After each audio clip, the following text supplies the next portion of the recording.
नमस्ते। आज हम मिस्टर बीस्ट के सेलिब्रिटी कंपटीशन को एक बिल्कुल अलग नजरिए से देखने वाले हैं। इसे सिर्फ एक वायरल वीडियो की तरह नहीं, बल्कि एक हाई स्टेक, तेज रफ्तार वाले रियलिटी शो की तरह एनालाइज करेंगे। तो सवाल ये उठता है कि होता क्या है जब 30 जानी मानी हस्तियां $10 लाख के लिए एक दूसरे के खिलाफ सर्वाइवर जैसे गेम में उतरती हैं। सच कहूं तो ये एक ऐसा सेटअप है जो किसी भी बड़े रियलिटी शो को टक्कर दे सकता है ना?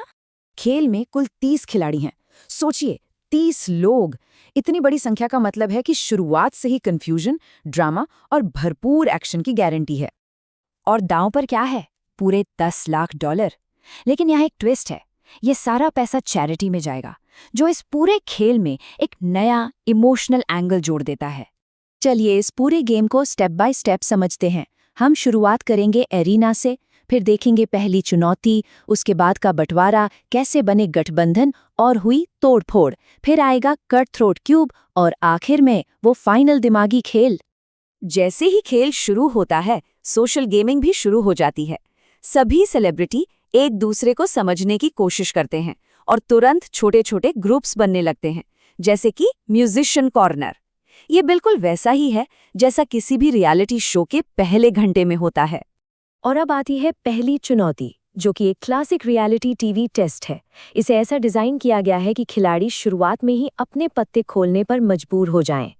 नियम बहुत सीधे और उतने ही खतरनाक हैं। अपने सबसे बड़े फैन के लिए एक शानदार कार जीतने की कोशिश करनी है, लेकिन अगर निशाना चूका तो $10 लाख जीतने का सपना वहीं उसी पल खत्म। तो ये सीधी सी एक स्ट्रेटेजिक चॉइस थी। क्या कोई किसी और के लिए इतना बड़ा इनाम जीतने का खतरा उठाएगा और खुद गेम से बाहर हो जाएगा? यहीं पर पता चलता है कि कौन दिल से खेल रहा है और कौन सिर्फ और सिर्फ दिमाग से। इसके ठीक बाद खेल एक बहुत ही दिलचस्प मोड़ लेता है। अब खिलाड़ियों को फौरन एक बड़ा फैसला लेने पर मजबूर किया जाता है, जहां उन्हें अपनी खुद की ताकत को आंकना पड़ता है। तो यहाँ पर दो रास्ते थे, या तो अपनी फिजिकल स्ट्रेंथ पर भरोसा करो या अपनी मेंटल शार्पनेस पर दांव लगाओ।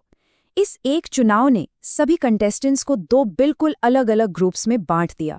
और यहीं पर होता है खेल का पहला बड़ा धमाका। हॉवी मैंडल होशियारी वाले गेम में चीटिंग करते हैं और फिर अपनी चैरिटी को ढाल की तरह इस्तेमाल करते हैं। ये एक क्लासिक विलन मूव है। मतलब कोई भी उंगली उठाए तो कह दो कि ये सब एक अच्छे काम के लिए हो रहा है। दूसरी तरफ जो फिजिकल चैलेंज था, वो ऐसा लग रहा था मानो सीधा सर्वाइवर के सेट से उठाकर लाया गया हो। एक पोल पर टिके रहने की ये परीक्षा सिर्फ ताकत की नहीं, बल्कि विल पावर की भी थी, जहां कंटेस्टेंट्स घंटों तक बस डटे रहे। जैसे जैसे खिलाड़ियों की गिनती कम होती गई, खेल अब टीम्स में बदल गया। अब अकेली स्किल्स से ज्यादा जरूरी हो गया था कि आपका ग्रुप कितना मजबूत है। यहीं से असली पॉलिटिक्स शुरू होती है। इस स्लाइड पर हम साफ साफ देख सकते हैं कि गठबंधन कैसे बने। कुछ तो बहुत नेचुरल थे, जैसे सभी म्यूजिशियंस का एक साथ आना। वहीं कुछ टीमें, जैसे दी आउटकास्ट, बिल्कुल रैंडम थी, जो शायद सिर्फ सर्वाइव करने के लिए एक साथ आई थी। और हॉवी अपने एजेंट ऑफ केओस, यानी कि गेम में उथल पुथल मचाने वाले के रोल को पूरी तरह से जी रहे थे। उनकी स्ट्रैटेजी बिल्कुल साफ थी। पता करो कि दूसरी टीम को क्या चाहिए और फिर उसे उनसे छीन लो। सिंपल। तो अब आता है सबसे जरूरी मोड़। खेल अचानक एक बहुत बड़ा टर्न लेता है। जिन टीममेट्स ने अभी अभी एक दूसरे की मदद की थी, अब उन्हें एक दूसरे को ही बाहर निकालने का मुश्किल काम करना था, वो भी एक हाई प्रेशर सिचुएशन में। और क्यूब्स के अंदर का माहौल पूरी तरह से क्रेजी था। टीमों को ट्विस्टर से लेकर एयर हॉकी जैसे अजीबोगरीब गेम्स में एक दूसरे को हराना था। लेकिन असली ट्विस्ट तो ये था कि जीतने वाली टीम को अपने ही किसी एक साथी को घर भेजना था। इस पूरे उथल पुथल के बाद आखिर में 3 खिलाड़ी फाइनल राउंड तक पहुंचते हैं, ऑड्रे, ग्रेवी और स्टीवो। अब स्टेज फाइनल मुकाबले के लिए पूरी तरह से तैयार है। खेल का आखिरी पड़ाव एक दिमागी लड़ाई है।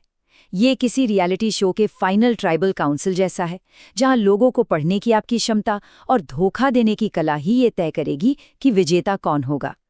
स्टीवो ने ऑड्रे से वो क्लासिक रियलिटी टीवी सवाल पूछा कि गेम और नैतिकता के बीच क्या चुनेंगी।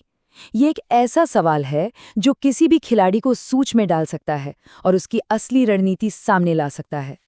और अब आता है वो आखिरी गेम चेंजिंग मोमेंट। स्टीवो के सामने एक बहुत बड़ा फैसला है। क्या वो बचा हुआ आखिरी ब्रीफकेस ले या फिर ऑड्रे का ब्रीफकेस छीन ले, इस बात पर दांव लगाकर कि वो झूठ बोल रही है। और नतीजा, स्टीवो का अनुमान बिल्कुल सही निकला। वो ऑड्रे का केस चुराता है और अपनी चैरिटी के लिए वो $10 लाख जीत जाता है। और हम आपको इसी एक सवाल के साथ छोड़ जाते हैं। एक ऐसे कंपटीशन में जहां आखिरी इनाम किसी नेक काम के लिए जाना हो, क्या वहां जीतने के लिए अपनाई गई छंडी कैलकुलेटेड स्ट्रैटेजी सही है या फिर दिल से खेलना ज्यादा मायने रखता है? सोचिएगा जरूर।